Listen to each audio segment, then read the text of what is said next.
పహల్గామ్ ఉగ్రవాదుల దాడి నేపథ్యంలో భారత సైన్యం ఆపరేషన్ సింధూర్ ప్రారంభించింది. బుధవారం తెల్లవారుజామున భారత వైమానిక దళాలు పాకిస్తాన్ ఆక్రమిత కాశ్మీర్లోని ఉగ్రవాదుల స్థావరాలని లక్ష్యంగా చేసుకున్నాయి. వాటికి సంబంధించిన ఏదైతే ఆపరేషన్ సింధూర్కి సంబంధించిన ఎక్స్క్లూజివ్ ఫోటోలను మనం ఇప్పుడు చూద్దాం.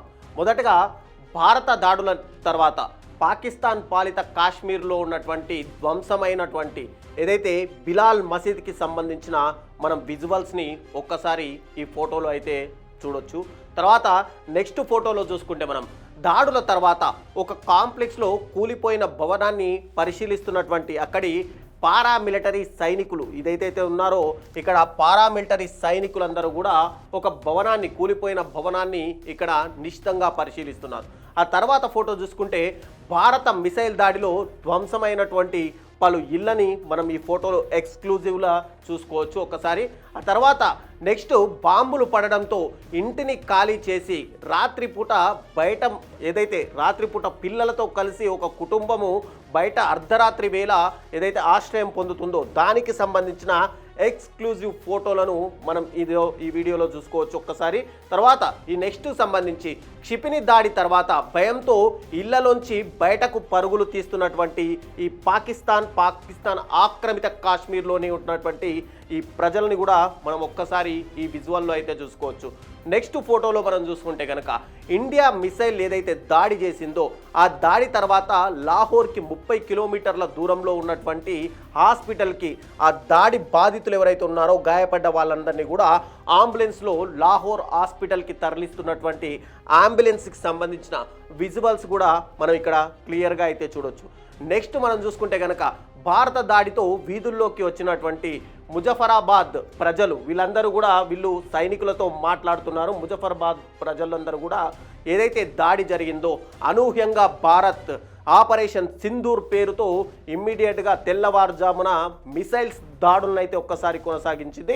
ఇది ఏదైతే పాక్ ఆక్రమిత కాశ్మీర్లో ఉన్నటువంటి ఇది ముజఫరాబాద్కి సంబంధించిన ఈ ఫోటోలను చూడొచ్చు. ఒక్కసారిగా ఇక్కడ బ్యాక్లో మనకు ధ్వంసమైన ఇల్లు మసీదులు కూడా మనకు క్లియర్గా అయితే కనిపిస్తున్నాయి.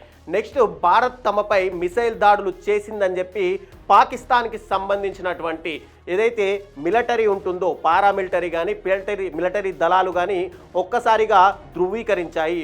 భారత్ మాపై ఇమ్మీడియట్గా అనుకోని రీతిలో మాపైన మిసైల్ దాడులు చేసింది అని చెప్పి కూడా పాకిస్తాన్ అయితే ధృవీకరించింది. ఇక పాక్ పాలిత కాశ్మీర్లోని ముజఫరాబాద్ నగరానికి సంబంధించి ఇక్కడ మిసైల్ దాడి ఏదైతే భారత్ చేపట్టిందో ఆ దాడి తర్వాత ఉన్నటువంటి ఈ విజువల్స్ చూడొచ్చు. మొత్తం కూడా ఇళ్ళన్నీ కూడా ధ్వంసమైన పరిస్థితి మనకు అక్కడైతే కనిపిస్తుంది.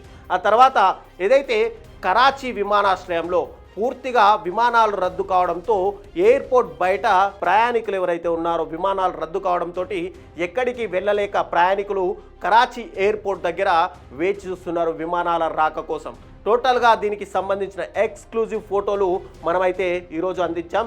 టోటల్గా చూసుకుంటే కనుక ఈ భారతదేశం ఏదైతే చేపట్టిందో ఆపరేషన్ సింధూర్ దానికి సంబంధించి టోటల్గా ఏవైతే మిసైల్ దాడులు జరిగాయో పాక్ ఆక్రమిత కాశ్మీర్లో కానీ వాటికి మెయిన్గా అక్కడి ప్రజలని టార్గెట్ చేయకుండా అక్కడ మిలిటరీకి సంబంధించిన స్థావరాలను టార్గెట్ చేయకుండా ఏదైతే పాకిస్తాన్ ప్రేరేపిత ఉగ్రవాదులు ఉన్నారో వాళ్ళపైన మాత్రమే కేవలం ఈ దాడులు చేశాము అని చెప్పి భారత్ ఆర్మీ అయితే ధృవీకరించింది.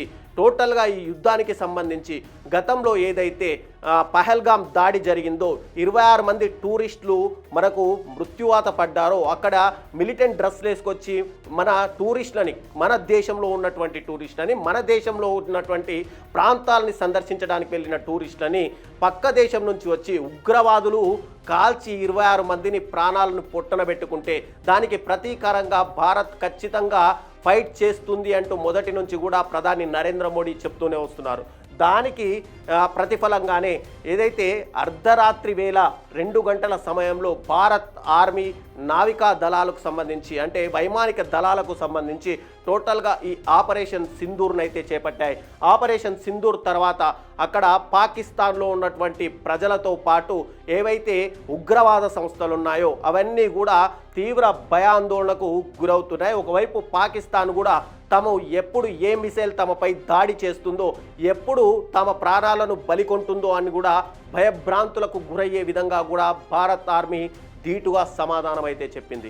ఇక్కడ ఒక్కసారి భారత్ ఆర్మీ ఇక్కడ ఏదైతే మిసైల్ దాడులు చేసిందో దానికి ప్రతిస్పందనగా ఇప్పుడు పాకిస్తాన్ తీసుకునేటువంటి నిర్ణయాల మీదే ఇక యుద్ధం కొనసాగుతుందా, లేదంటే గతంలో ఏదైతే మనం సర్జికల్ స్ట్రైక్స్ చేశామో ఆ సర్జికల్ స్ట్రైక్స్ తర్వాత పాకిస్తాన్ నుంచి ఎలాంటి శక్తులు కూడా భారత్ పైకి తిరిగి మిసైల్ దాడులు చేయలేదు. కాబట్టి అలాగే ఇప్పుడు కూడా ఇదనేది ఇంతటితో ఈ మిసైల్ దాడితోనే ఆగిపోతుందా, లేదంటే పాకిస్తాన్ తన నిర్ణయాన్ని మార్చుకొని భారత్ మీద కూడా యుద్ధాన్ని ప్రకటించే అవకాశాలు ఉన్నాయా అనే దాని మీద కూడా సస్పెన్స్ అయితే నెలకొంది. ఏది ఏమైనప్పటికీ కూడా రెండు దేశాల ప్రజలు కోరుకునేది ఒకటే, శాంతి కావాలి. ఏదైతే ప్రజల మీద ఎక్కడ యుద్ధాలు జరిగినా, మనం రష్యా యుక్రెయిన్ యుద్ధం చూసుకోవచ్చు, పాలస్తీనా ఇజ్రాయెల్ యుద్ధం చూసుకోవచ్చు, అక్కడ తీవ్రంగా భయభ్రాంతులకు గురవుతున్నది సామాన్య ప్రజలు మాత్రమే. కాబట్టి యుద్ధాలు వచ్చినప్పుడు సామాన్య ప్రజలకు ఇబ్బందులు నెలకొంటాయి. ఈ ఇబ్బందుల వల్లనే చాలామంది ప్రాణాలను అరచేతిలో పెట్టుకొని బతుకుతున్న సిచ్యువేషన్ కూడా మనకు కనిపిస్తుంది. కాబట్టి ఇప్పుడు పాకిస్తాన్ యుద్ధానికి ప్రేరేపిస్తుందా? గతంలో ఏదైనా మనం జరిగినటువంటి యుద్ధాలు చూసుకోవచ్చు, కాశ్మీర్ యుద్ధం చూసుకోవచ్చు. ఈ యుద్ధాల ద్వారా మనం ప్రజలకు ఇచ్చినటువంటి సందేశాలేంటి? ఇప్పుడు గనక పాకిస్తాన్ ఒకవేళ యుద్ధానికి గనక ప్రేరేపిస్తే గనక రాబోయే రోజుల్లో ఇక్కడ భారతదేశ ప్రజలు కావచ్చు, లేదంటే పాకిస్తాన్ ప్రజలు కావచ్చు, ఇద్దరు కూడా ఇబ్బందులకు గురయ్యే అవకాశాలు ఉన్నాయి. కాబట్టి ఈ స్ట్రైక్ అనేది ఇక్కడితోనే ఆగిపోతుందా, లేదంటే యుద్ధాలకు దారి తీస్తుందా అనేది కూడా సస్పెన్స్గా అయితే నెలకొంది. ఈ వీడియో పైన మీ అభిప్రాయాల్ని కామెంట్ రూపంలో అయితే తెలియజేయండి.